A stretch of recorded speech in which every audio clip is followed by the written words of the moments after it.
dan juga Saudara Ivan Bartels mengenai debat saya dengan Ustadz Zuma beberapa hari yang lalu.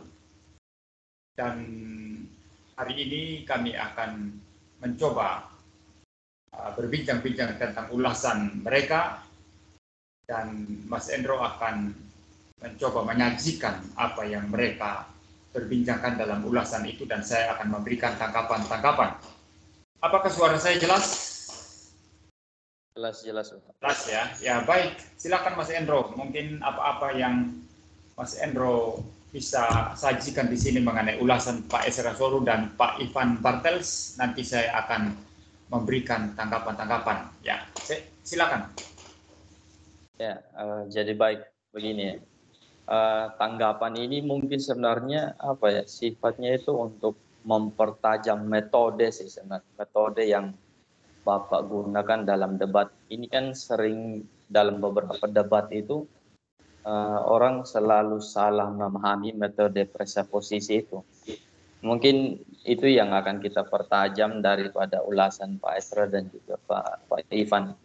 Nah, yang pertama itu Pak Esra mengatakan bahwa ketika Bapak menyajikan data-data Alkitab untuk membuktikan ketuhanan Yesus, lalu kemudian diserang oleh Zuma, tapi juga dengan bukti-bukti Alkitab yang berbeda, gitu. Jadi tidak ada saling menyanggah gitu, langsung menyanggah poin-poin Bapak. Nah, menurut Pak Esra itu melebar sehingga menurut beliau itu terindikasi bahwa tidak ada kesepakatan dari awal tentang aturan.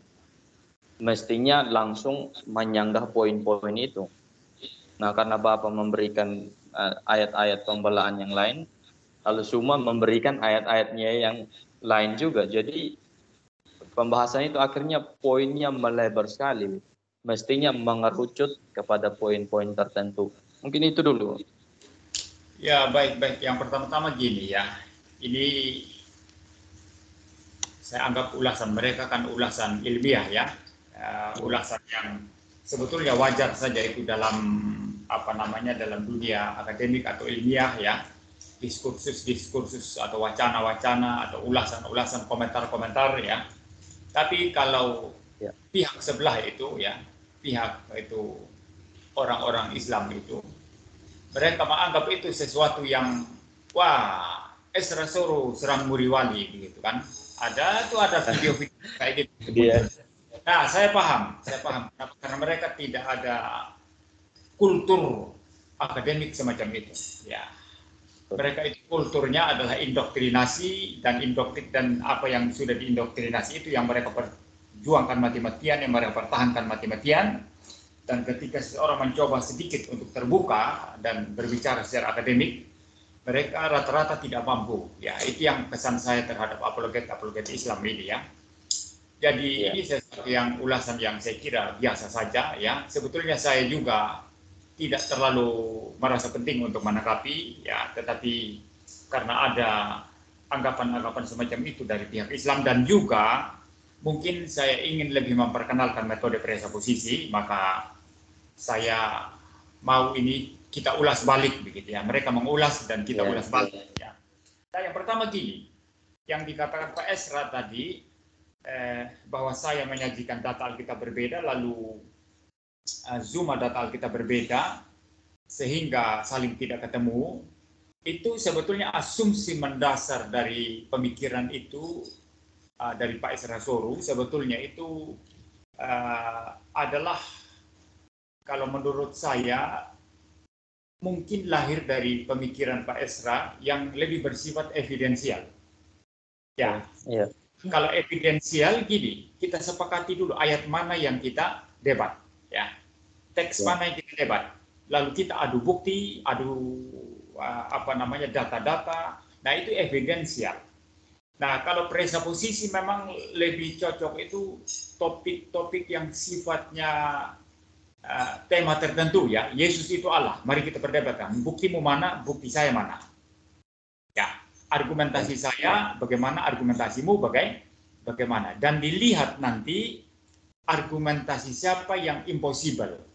argumentasi siapa yang irasional, dan yang rasional itu argumentasinya siapa. Kalau presuposisi seperti itu, maka dalam debat saya dengan Suma kemarin untuk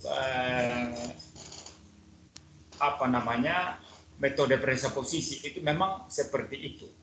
Tapi kenapa jalan mandek di tempat, saya jelaskan nanti ya. Kenapa mandek maksudnya itu tidak jalan-jalan ya. Saya akan jelaskan nanti. Ya. Jadi mungkin dalam pemikiran Pak Esra Soru itu seperti metode evidensial, sepakat teks mana, lalu kita debat teks itu ya, begitu ya. Tapi kan topiknya kan jelas, itu adalah apakah Yesus Allah. Dan saya menghadirkan bukti-bukti Alkitab, dan Suma seharusnya boleh saja bagi saya menghadirkan bukti-bukti Alkitab yang berbeda. Tidak masalah itu. Kan nanti diuji mana yang intelligible, mana yang rasional, mana yang asal-asalan, kan diuji nanti. Ya, jadi bukan itu problemnya. Problem utama Zuma kemarin itu adalah dia tidak secara langsung mengcounter poin-poin saya. Kan jelas saya ada 3 poin kan.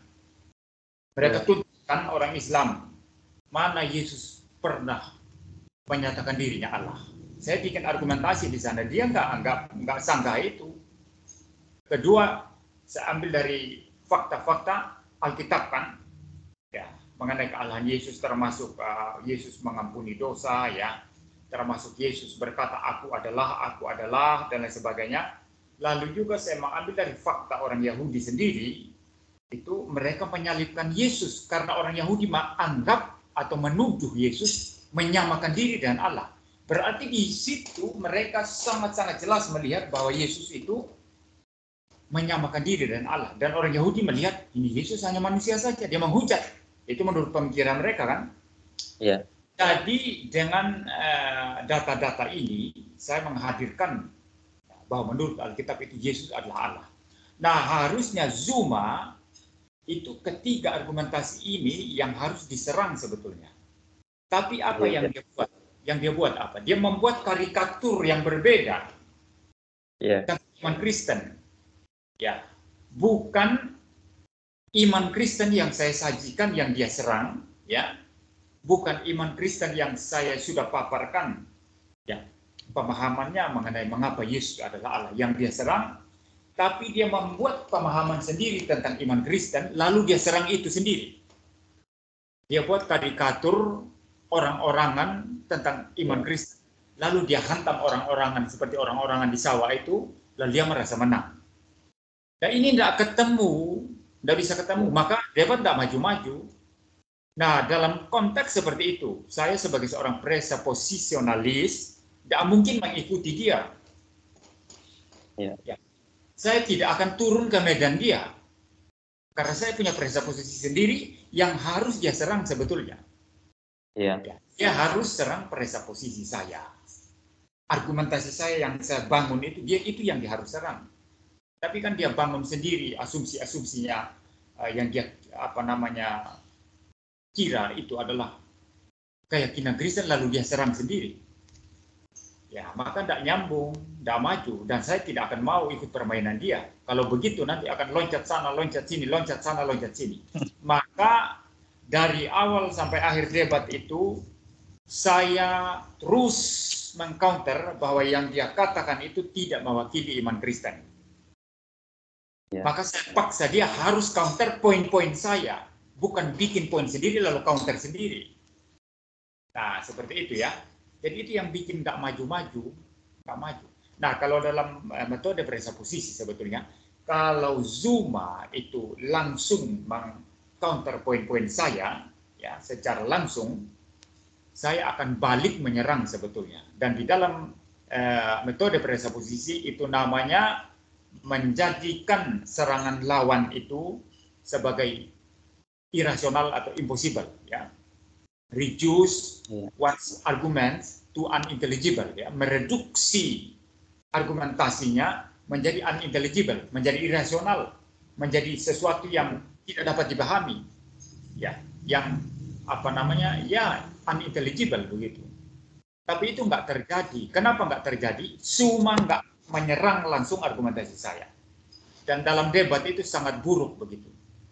Ya. Lawan mengungkapkan satu argumentasi. Ya. Lalu kemudian kita membuat karikatur sendiri yang bukan argumentasi lawan, lalu kita lawan karikatur kita sendiri. Ini sesuatu yang sangat buruk sekali. Dan Zuma itu, ya makanya saya katakan intelektualitasnya itu rendah sekali, low. Kenapa? Karena dia tidak memahami argumentasi saya dan dia tidak menyerang argumentasi saya. Ya kembali lagi kepada komentar Pak Esra Soru. Ya, kalau dalam metode evidensial memang sepakati dulu teks mana yang mau dibahas kan gitu ya. Yohanes 1 ayat 1 atau apa. Tetapi kalau presuposisi tidak demikian. Ya. Jadi konsep apa yang kita mau bawa, ya. Tesis apa yang kita mau bawa, dan kita bangun berdasarkan bukti-bukti kita sendiri, berdasarkan data-data kita sendiri. Nah, nanti orang lain boleh saja menggunakan data-data lain mengcounter, asalkan mengcounter langsung argumentasi orang. Ya, kira-kira paham maksud saya ya. Ya. Asalkan dia mengcounter langsung, ya tidak masalah dia pakai ayat apa, sumber apa, silakan. Seperti itu. Jadi ya, memang kemarin itu tidak nyambung karena Zuma yang tidak melayani argumentasi saya. Maka moderator pun kan 1-2 kali kan menghentikan Zuma itu. Ya. Sebenarnya ada kesepakatan ya sebenarnya. Ya, sudah ada itu. Artinya kesepakatannya langsung melayani argumentasi saya, bukan lari ke sana kemari. Ya, seperti itu. Dan moderator sudah beberapa kali itu menghentikan Zuma itu karena dianggap tidak relevan dengan argumentasi saya, begitu ya. Jadi saya kira kalau dalam metode presuposisi nggak perlu buat kesepakatan teks apa yang mau didebatkan, ya. Kita kan berbicara sebetulnya worldview, ya, presuposisi, berbicara konsep, ya. Misalnya Allah Tritunggal. Nah, mari kita menghadirkan Allah Tritunggal itu rasional atau tidak. Yesus adalah Allah. Mari kita menghadirkan Yesus adalah Allah itu rasional atau tidak. Ya, seperti itu ya. Jadi itu saya kira sih tanggapan saya. Ya, Pak Esra Soru kan mungkin itu dia terapkan ke dalam metode evidensial mungkin, sehingga memang cocok ke metode evidensial. Sebagaimana kalau kita mengikuti yang diusulkan Pak Esra Soru, ya. Tetapi salah satu juga begini, apa tidak nyambung? Ya karena Zuma itu tidak langsung meng-counter argumentasi saya. Ya, saya kira ya. Makanya itu yang bikin debatnya itu kacau karena memang dia itu sajikan data-data sendiri, bukan meng-counter apa yang Bapak sampaikan. Makanya jadi panjang melebar kemana-mana. Kemudian Pak Esra lalu katakan karena sudah melebar, kemudian Bapak mengajukan pertanyaan lain, yaitu mempertanyakan kepercayaan si Zuma itu terhadap Alkitab. Dia menggunakan itu sebagai dasar, lalu Bapak katakan apa dia percaya itu, sehingga menggunakan itu sebagai apa dasar argumentasi dia. Nah, menurut Pak Esra itu kemudian menjadi topik baru. Ini seolah-olah debat itu tidak terarah lagi. Pada waktu masuk ke poin itu, nah perdebatan menjadi bahas tentang dia percaya atau tidak. Tidak lagi teks-teks yang tadi disampaikan. Bagaimana itu? Ya, sekali lagi, Pak Esra Soru berbicara dari sudut pandang evidensial, ya begitu. Ya. Sedangkan saya metodenya presuposisi, sehingga begini. Dalam metode presuposisi itu dasar apa, ya? Dasar apa yang menjustifikasi, ya, yang membenarkan itu tesis kita itu penting sekali untuk diuji. Ya. Nah, jadi gini, ya. Zuma begitu bebas mengutip Alkitab kan, dia kutip sana kutip sini untuk membuktikan apa? Bahwa Yesus bukan Allah. Nah, kalau Alkitab, maksud saya begini, kalau Zuma itu begitu bebas mengutip Alkitab untuk dukungan bagi tesisnya bahwa Yesus itu bukan Allah, berarti Alkitab itu jadi basis dia untuk membangun tesis. Yesus bukan Allah. Nah, kalau mau ilmiah, akademik, basis yang kita pakai itu terlebih dahulu kita akui kebenarannya. Itu niscaya di mana. Kalau Anda tidak mengakui kebenaran basis tesismu, maka itu konyol sekali. Misalnya, saya bilang, buku dogmatika Louis Berkhof penuh dengan kesalahan. Ya, saya tidak percaya itu. Banyak kesalahan di dalamnya, itu kesalahan bahasa, kesalahan kutip, ya, kesalahan merepresentasikan pemikiran-pemikiran teolog-teolog, ya, itu penuh dengan kesalahan Louis Berkhof. Sementara pada saat yang sama, saya banyak mengutip Louis Berkhof untuk menjustifikasi tesis saya. Paham ya? Untuk membenarkan tesis saya. Ini konyol, ini inkonsisten, ini berkontradiksi. Kalau buku itu salah, Anda tidak bisa menjadikannya itu bahan rujukan untuk membenarkan pendapatmu. Itu logiknya begitu. Dan metode presuposisi itu berkutatnya di sana. Maka disebut sebagai metode presuposisi, ya. Presuposisi atau asumsi mendasar dari seseorang apa yang mendasari seluruh teorinya, mendasari tesisnya, itulah yang menjadi konsen kita. Nah, maka Suma itu kacau sekali. Dia katakan, saya tidak terima kebenaran Alkitab. Dan kemarin tidak eksplisit, itu karena dia takut dengan saya. Itu di mana-mana itu mereka itu rata-rata mengatakan Alkitab itu tambal sulam, sudah banyak editan, ya, palsu, ya. Itu udah umum pendapat mereka itu, seperti itu. Nah, kalau Alkitab itu tambal sulam, editan, palsu, bagaimana dia bisa mengutip Alkitab begitu bebas untuk mendukung tesisnya bahwa Yesus bukan Allah? Berarti dia mendasarkan seluruh tesisnya itu kepada buku yang salah. Tesisnya salah dong kalau begitu. Itu logical konsekuensinya begitu. Ya, seperti itu. Maka presuppositionalis itu, ya, argumentation itu berkutat pada hal-hal basis atau dasar seseorang berdiri. Kalau dasarnya salah, seluruh argumentasinya itu yang dibangun tidak dapat dipertanggungjawabkan. Semua yang dibangun itu menjadi tidak benar. Ya, jadi ya kembali lagi ya, saya tidak melebar. Saya tidak melebar kemana-mana. Jadi memang sebetulnya Zuma itu dia mengutip Alkitab secara ilegal. Alkitab yang dia anggap atau dia tidak percaya kebenarannya, dia kutip secara ilegal untuk membenarkan klaimnya bahwa Yesus bukan Allah. Dan ini sesuatu yang sangat-sangat kalau boleh dikatakan itu bermuka dua atau mempunyai double standar, ya, standar ganda, dan inilah kemunafikan. Inilah kemunafikan, ya. Sama seperti kalau istri saya ya memasak, kita masak, hidangkan di meja makan. Saya makan, ini keasinan, jelek, tidak bagus ini. Ini kok nasinya keras ini, tidak bagus ini nasinya. Ini kok tidak bagus, ini semua makanan tidak enak, sampai muka istri saya pucat, ya. Apalagi kalau ada tamu, ya, gitu ya. Wah, istri muka saya pucat, tapi saya makan begitu lahap. Ini makan begitu lahap, ya. Rasa enak sekali makannya. Tapi pada saat yang sama, ini masakan istri saya tidak enak. Ini namanya muka dua. Nah, Zuma itu kemarin ya seperti itu. Kutip Alkitab begitu bebas, sementara pada saat yang sama dia tidak mempercayai kebenaran fakta Alkitab. Ini namanya kurang ajar.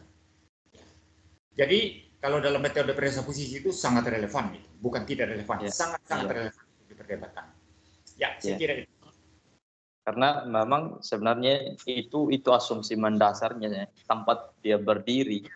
Jadi sebenarnya waktu itu diserang, sebenarnya round kedua itu sebenarnya sudah gugur semua argumentasinya. Waktu dia bilang dia tidak percaya. Kalau dia tidak percaya, ya apa yang dia mau ribut kan? Itu sebenarnya susah juga. Terkait itu, saya sambung komentar dari Pak Ivan. Nah, ini berhubungan. Oke lah, kalau Zuma mengatakan tidak percaya dengan Alkitab.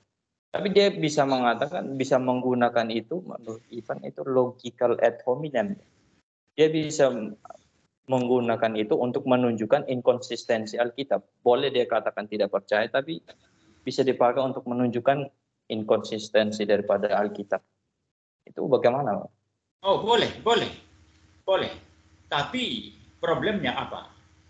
Dia bukan menggunakan Alkitab kemarin untuk menunjukkan inkonsistensi Alkitab. Ya, kalau seseorang menggunakan satu buku, mengutip-ngutip untuk menunjukkan inkonsistensi satu buku, itu sangat boleh, itu rasional itu. Tapi kemarin bukan itu pokoknya, bukan itu. Dia menggunakan Alkitab untuk mendukung tesisnya Yesus bukan Allah. Jadi dia bukan dia bukan sedang mengutip Jadi Alkitab. dua topik yang berbeda ya.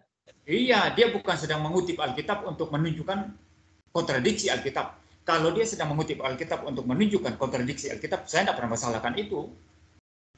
Kalau ada kontradiksinya Alkitab, tapi kita percaya Alkitab tidak punya kontradiksi ya. Tapi kalau seandainya Zuma mengutip begitu banyak ayat, lalu mempertentangkan mereka dan menunjukkan inkonsistensi, kontradiksi daripada Alkitab, itu sesuatu yang memang ilmiah dilakukan, tidak masalah itu. No problem itu.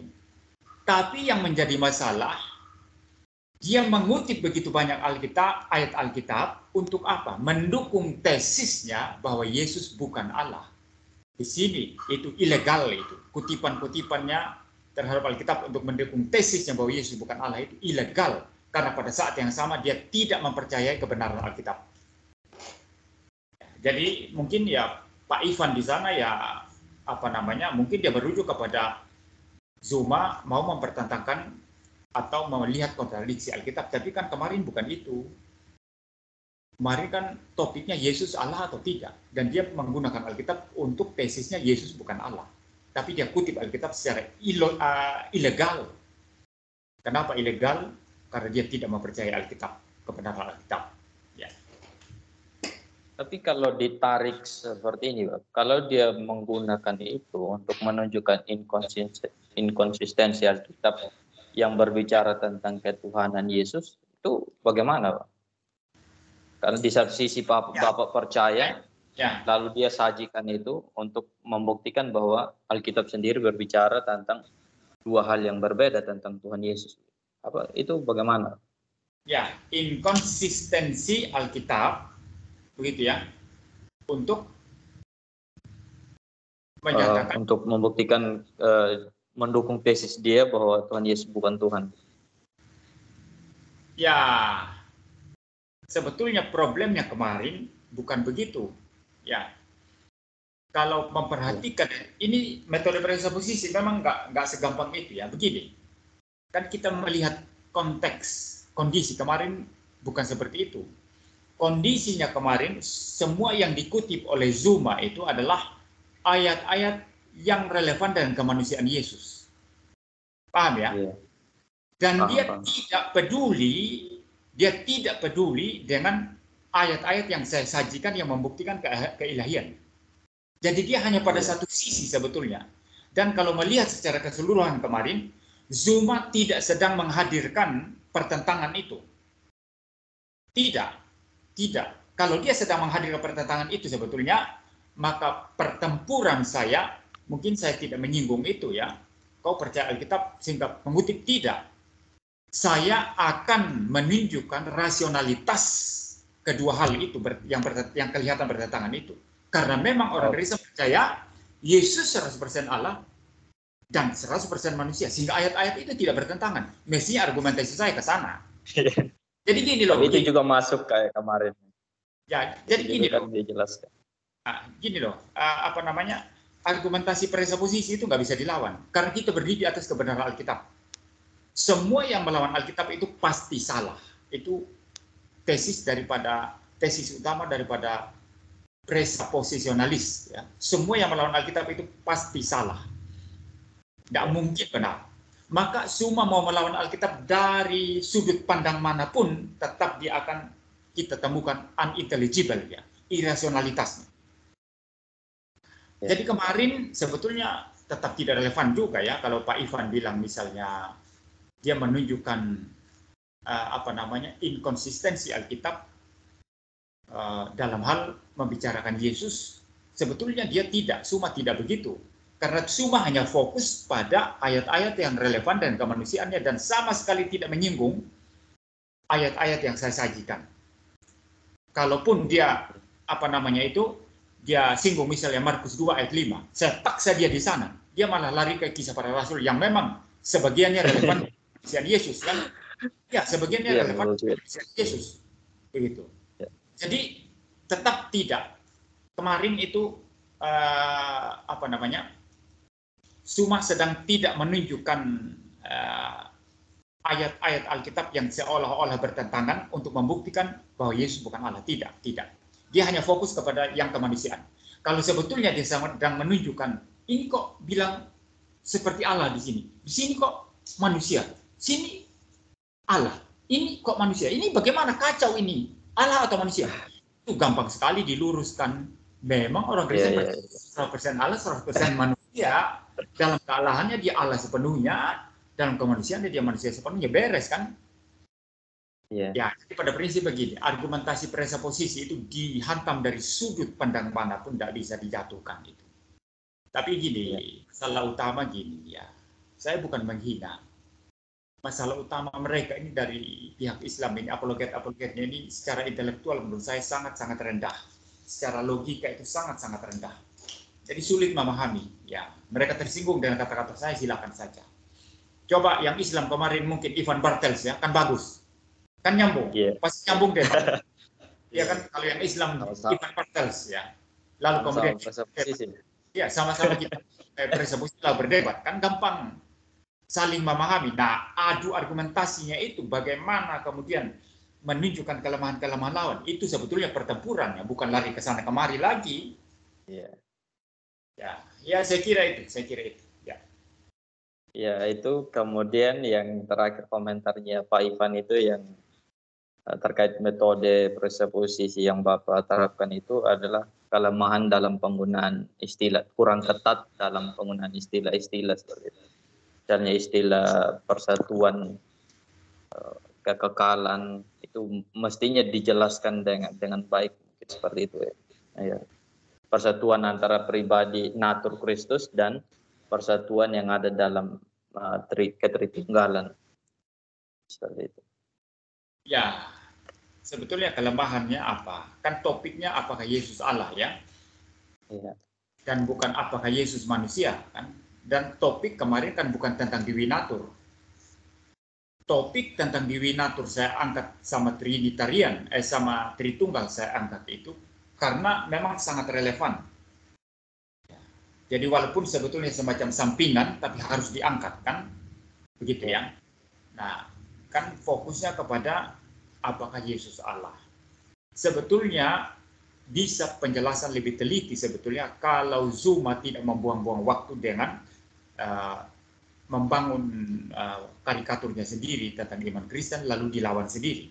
Kalau dia langsung appeal ya kepada poin-poin saya, langsung dealing with ya dengan poin-poin saya, maka akan ada banyak waktu untuk saya menjelaskan lebih banyak lagi mengenai kaitannya dengan Trinitas, kesatuan dalam Trinitas, bagaimana perbedaan pribadi, bagaimana kemudian juga Diwinatur, bagaimana kealahan, bagaimana. Ya. Kemarin pun saya menjelaskan istilah kekal itu dengan lebih teliti lagi, karena dia salah paham. Dia bilang kemanusiaan Yesus kekal. Itu kan kacau. Saya bilang kemanusiaan Yesus itu terbatas, tidak kekal. Tapi setelah diambil oleh Sang Logos ini, yang sekarang punya dua natur, maka natur kemanusiaan ini akan ada selama-lamanya. Betul kan? Ya. Apakah natur kemanusiaan Yesus berhenti? Kan enggak. Apakah musnah? Kan enggak. Kita saja manusia. Walaupun kita punya awal, tapi kita akan eksis selama-lamanya. Tidak ada akhirnya. Ada awal, tapi tidak ada akhirnya. Nah, demikianlah saya menjelaskan tentang kemanusiaan Yesus. Dan Suma secara ngawur sekali mengatakan, Muriwali bilang kemanusiaan Yesus itu kekal katanya. Ini kontradiksi, ini kan kacau. Ini kan kacau ya. Jadi itu kelemahannya ya. Zuma sebetulnya bukan orang ilmiah lah ya. Orang kacau-kacau. Lebih cocok debat dengan yang kacau-kacau di YouTube itu sebetulnya. Ya. Yeah. Tapi ya biar bagaimanapun ya, saya atau apologet-apologet lain ya yang punya pemahaman yang benar tentang iman Kristen tetap mempunyai tanggung jawab untuk melayani mereka. Kenapa? Kalau membiarkan saja semua orang yang kacau-kacau itu debat ngacus, maka orang banyak itu yang awam yang tidak memahami doktrin itu akan semakin dikacaukan. Dipikir orang-orang yang kacau-kacau inilah yang ajarannya benar kan begitu. Maka saya tetap melihat debat-debat seperti kemarin tetap penting untuk saya. Saya tidak mengatakan itu tidak penting. Tapi sayangnya memang lawannya ya seperti itu. Seperti itu. Kalau di Amerika tidak seperti itulah. Katakanlah Syabir Ali itu kalau berdebat itu, dia akan memahami baik-baik argumentasi lawan baru dia kasih tanggapan. Ya, kalau tidak pasti akan ditertawakan. Ya, dunia akademik di Barat itu kejam. Ya, harus teliti, harus benar-benar ini kan akademik dan ilmiah. Ya, kalau Indonesia ini kan lari ke sana kemarin dan anggap menang kan, ya kacau sekali. Kayak Rifa itu. Nah, itulah. Ya, Rifa, Suma, Nandar itu trio ini. Kalau Nandar itu adalah apa ya? Pangeran apa Nandar? Pangeran itulah ya. Hoax ya lah begitu ya. Si Rifa itu Uni Rifa itu ratu hoax. Kalau Zuma itu adalah guru the hoax. Jadi itu ya, maka memang pendefinisian istilah ya kurang ketat karena itu. Tapi yang kedua begini, sebetulnya yang lebih mementingkan pendefinisian istilah-istilah dalam setiap perdebatan itu sampai seketat mungkin, itu Clarkian mestinya. Itu kan Ivan Bartels itu. Golongan mereka. Ya, Makuru kan begitu ya. Pada umumnya Van Tillian tidak seperti itu. Tetapi kalau dibutuhkan, misalnya kita akan memberikan yang sangat rinci dan mendetail. Tapi kalau kita menganggap lawan itu secara umum itu sepakat, ya kita tidak terlalu peduli sih sebetulnya dengan details. Itu beda Van Tillian dan Clarkian. Karena Van Tillian itu lebih peduli dengan bangunan secara keseluruhan, worldview secara keseluruhan yang harus dibela. Ya, maka dia nanti kadang-kadang dalam menggunakan istilah tidak terlalu ketat itu bisa. Ya bukan kadang-kadang, bahkan sering. Van Til saja itu menggunakan istilah tidak ketat itu. Dan itu dibahas oleh John Frame. Sering dikritik sama. Ya, John Frame saja bilang begitu kok muridnya. Ya, karena apa? Karena fokus kita adalah bangunan yang besar itu. Ketika bangunan kekristenan itu didirikan di atas presuposisi ajaran Alkitab dan kepercayaan akan Allah Tritunggal, maka bangunan itu yang kita bela secara keseluruhan. Maka kadang-kadang memang itu kita bisa kehilangan detail-detail. Ya. Tapi kalau Clarkian dia lebih detail, ya. Sehingga Van Tillian bisa saya melihat kadang-kadang Clarkian itu lost in details, ya. Sibuk detail sekali sampai yang harusnya bangunan presuposisi dan worldview yang besar itu yang harus dibela kadang-kadang tidak nampak di sana. Ya, dalam debat saya dengan Makuru ya dulu ya saya melihat seperti itu, kesannya memang seperti itu. Ya, apapun menurut saya gini ya, Van Tillian ya ada kelemahannya itu tadi ya. Memang dalam istilah sering itu tidak ketat, tetapi bila mana dibutuhkan ya kita memang ketat ya.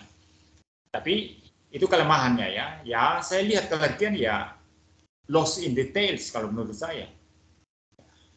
Ya, jadi masing-masing ada kelemahannya begitu. Tetapi biar bagaimanapun saya kira Ivan Bartels itu memahamilah argumentasi saya karena dia juga presuposisi. Kalau Pak Sarasoro memang saya melihat ya metode Islam ini saya lebih dia lebih banyak merujuk ke evidensial. Walaupun kadang-kadang itu terlihat presuposisionalis itu argumentasinya. Ya. Saya lihat presuposisionalis ya. Misalnya contoh gini ya. itu Pak Isra ada banyak juga sih sebetulnya begitu. Cuman menurut saya basis dia memang evidensial kalau Pak Isra ini. Iya. Ya, tapi yang dia menggunakan misalnya argumentasi presuposisi, ya, contoh ini. Ada orang Islam bilang kepada dia, Yesus mati di salib. Ya, mungkin itu ya. Ya, Yesus mati di salib. Kenapa kamu Isra tidak mati di salib juga? Ya, itu kan pertanyaan yang ngawur ya. Lalu Isra kalau tidak salah, mungkin saya bisa salah ini ya. Tapi kira-kira argumentasinya begitu. Ya, kamu, nabimu mati diracun. Mati diracun. Iya, mati diracun. Iya. Kenapa kamu juga nggak mati diracun? Ini sebetulnya metode presuposisi yang coba membuat argumentasi lawan itu istilahnya itu reduktio ad absurdum. Memustahilkan apa namanya pada lawan. Artinya pisau yang diarahkan ke kita yang sebetulnya pisau palsu itu langsung diarahkan kepada dia untuk membongkar kepalsuannya sendiri. Nah, Pak Isra sering-sering seperti itu. Tapi mungkin memang seperti itu. Ya, ada. Bukan kadang sih, banyak yang seperti itu. Tapi memang beliau ini ya, saya kira lebih banyak evidensial kalau basis utama. Konsernya biblika memang. Ya, maka gini, Ivan Bartels itu saya kira lebih gampang memahami saya. Jalannya dia kemarin saya kira dia lebih memahami karena dia, saya kira itu presuposisi begitu. Ya, saya kira itu Pak Mas Endro. Ya. Makanya itu dalam ulasan Pak Esra memang kembali melihat konteks setiap ayat, memang itu yang jadi penekanan beliau. Di misalnya Markus pasal 2 itu sebenarnya bisa dijawab dengan konteks itu ketika Zuma itu ngotot bilang bukan Tuhan Yesus. Oh, kalau itu seperti ini itu. Saya sudah jawab di video saya yang satunya, tapi bukan untuk menanggapi Pak Esra ya, bukan. Ada orang-orang yang saya anggap itu kurang ajar di YouTube itu, ya. Kasih komentar di YouTube saya seperti menggurui begitu ya. Nah, lalu kemarin saya menjawab itu orang-orang yang menggurui ini ya, yang apa murid wali nggak bisa debat gini macam-macam lah gitu ya. Mereka kadang-kadang menghina sekali kan begitu. Nah, saya sudah menanggapi mereka dan saya kira mungkin relevan dengan yang dipertanyakan Pak Esra ya. Tapi Pak Esra bukan seperti mereka ya. Saya tidak menggolongkan Pak Esra seperti mereka, bukan.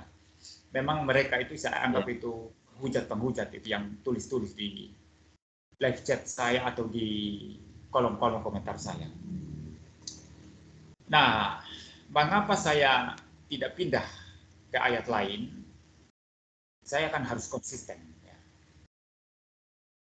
Zuma itu kan mengatakan ayat itu tidak mengatakan Yesus mengampuni dosa, jangan ngawur kamu. Tidak ada di situ dikatakan aku mengampunimu, tidak ada kata aku katanya. Padahal jelas ayat itu mengatakan pergilah dosamu sudah diampuni dan mulut Yesus sendiri yang mengatakan itu. Nah, yang mau dibuktikan di sana sih sebetulnya apa? Bahwa untuk mengampuni orang tidak perlu juga menggunakan kata aku. Tetap pengampunan itu datang dari Yesus sendiri. Jadi saya mempunyai dasar yang kuat untuk bisa membela ayat itu tanpa dukungan ayat lain. Karena apa? Bukan metodenya evidensial, tapi presuposisi. Dan metode presuposisi itu prinsipnya gini. Satu kebenaran, walaupun itu hanya satu teks, tapi kalau itu adalah kebenaran, diserang dalam bentuk apapun, tetap nanti lawan-lawan yang menyerang itu kelihatan unintelligible-nya, kelihatan irasionalitasnya. Nah, Zuma sudah tahu itu, maka dia tidak mau berkutat bertempur dengan saya di situ. Maka dia lari kemana? Kisah Para Rasul 2, ayat berapa? 23 ya? Seperti itu. Saya kasih ilustrasi misalnya gini. Kemarin dalam video tanggapan saya tentang orang-orang yang menghina saya itu ya. Nggak bisa debat lah, apalah begitu ya. Berhenti saja, apa macam-macam lah gitu ya. Saya bilang gini, kalau anak saya itu mencuri atau mengambil bolpoin saya yang sangat penting sekali. Lalu kemudian Saya panggil dia. Saya tanya, kamu kenapa ambil handphone saya? Lalu dia ketakutan dan minta maaf. Minta maaf, Pak. Sudahlah, kali ini kamu dapat pengampunan. Lain kali tidak ada pengampunan bagimu. Sekarang yang mengampuni di sini siapa? Saya. Karena bolpoin saya yang dia ambil. Yang disakiti hatinya, yang dibikin marah adalah saya. Dia mencuri apa yang tidak boleh diambil. Tapi di situ tidak ada kata aku. Saya tidak mengatakan aku mengampunimu, aku memaafkanmu. Tidak. Di situ hanya dikatakan, sudahlah kali ini kamu dapat pengampunan. Lain kali kamu tidak dapat pengampunan. Walaupun tidak ada kata aku di sana, tetaplah aku yang mengampuni. Karena kesalahan itu terhadap saya. Ya. Maka tidak wajib itu harus ada kata aku mengampunimu. Baru kemudian dikatakan itu Yesus. Kalau tidak ada kata aku bukan Yesus. Nah, maka Zuma tidak berani bertempur di sana. Kalau dia berani bertempur di sana, saya akan reduksio ad absurdum, ya, menjadikan itu argumentasinya itu mustahil, irasional itu, kalau dia mau. Maka dia lari ke kisah para rasul. Dan saya nggak mau. Nah, kenapa saya tidak lari ke tempat lain? Karena saya kunci Zuma di sana. Saya pun harus konsisten di situ. Bukan saya tidak tahu bahwa di ayat selanjutnya Tuhan Yesus clear sekali mengatakan, kamu tahu bahwa di dunia ini anak manusia juga berkuasa mengampuni dosa. Tapi bagi seorang presuposisionalis seperti saya, satu teks itu saja yang dilawan itu, teks yang begitu benar, begitu gamblang itu dia lawan, hanya membuktikan kepalsuan Zuma nanti. Jadi saya dalam konteks ini ya, siapa yang mengampuni atau dalam konteks Markus 2 ayat 5, siapa yang mengampuni sudah sangat jelas di sana. Dan saya bisa bela itu dengan teks itu saja. Ya, seperti itu. Ya. Nah, maka saya mengunci diri, tidak kemana-mana. Ya, seperti itu. Ya, mudah-mudahan ya pertanyaan Pak Isra terjawab di sini.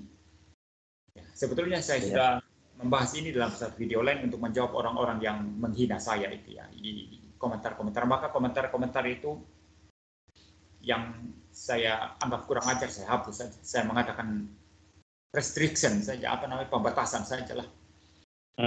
Jangan membiarkan itu orang-orang kurang ajar itu untuk bermain-main di YouTube kita. Ya, saya kira itu. Jadi saya pikir hanya itu saja sih yang fokus Pak Esra dan Pak Ivan dan teman-teman lain juga dalam review mereka terhadap debat. Ya, baik. Jadi ya, saya kira ulasan-ulasan seperti ini juga baik ya untuk kita bisa betul. Review kembali apa yang kurang, apa yang harus yang kita lanjutkan begitu ya. Ya, bagi Kristen itu review semacam itu biasa saja itu ya. Betul. Bukan sesuatu yang bukan sesuatu yang harus dipolemikkan ya. Digoreng. Ya, digoreng-goreng tidak ya. Tapi saya kira Pak Ivan Bartels juga itu saya dengar itu ada hal-hal positif juga dia ungkapkan tentang saya ya. Tapi nggak usah dibahas di sini ya. Ya, Pak Esra juga ya, dia masih WA saya setelah debat itu malam itu. Dia tanya-tanya mengenai kesepakatan itu tadi ya, yang kita sudah bahas tadi. Ya, sebetulnya memang kita sudah sepakat, tapi memang Zumanya itu yang ya dia maunya sepakat atau tidak sepakat. Memang ngaca. Ya, seperti itu. Jadi baik ya. Jadi itu saja tanggapan saya ya. Mudah-mudahan ini bermanfaat dan lebih memperjelas metode presuposisi itu seperti apa. Ya. Mas Endro pimpin kita dalam doa ya. Iya, jadi sebenarnya ulasan kita ya memang untuk mempertegas itu metode presuposisi saja sebenarnya. Yang memang selalu disalahpahami oleh orang-orang. Iya. Itu saja, kita akan tutup sesi ini, kita berdoa. Terima kasih Tuhan untuk kesempatan sore hari ini kami boleh bertemu untuk boleh berdiskusi bersama, mereview tentang debat. Kiranya Tuhan memberkati apa yang kami bicarakan, Tuhan pimpin sehingga menjadi berkat bagi banyak orang dan juga boleh menjadi pembelajaran bagi kami semua untuk kami boleh tetap setia kepada kebenaran Tuhan dan juga bertanggung jawab di dalam kami membela iman kami atau mempertanggungjawabkan apa yang kami percaya. Terima kasih Tuhan, ini doa kami, ampuni salah dan dosa kami. Dalam nama Tuhan kami Yesus Kristus kami berdoa. Amin. Amin. Ya, sampai di sini ya. Saya tutup Ya. rekaman kita.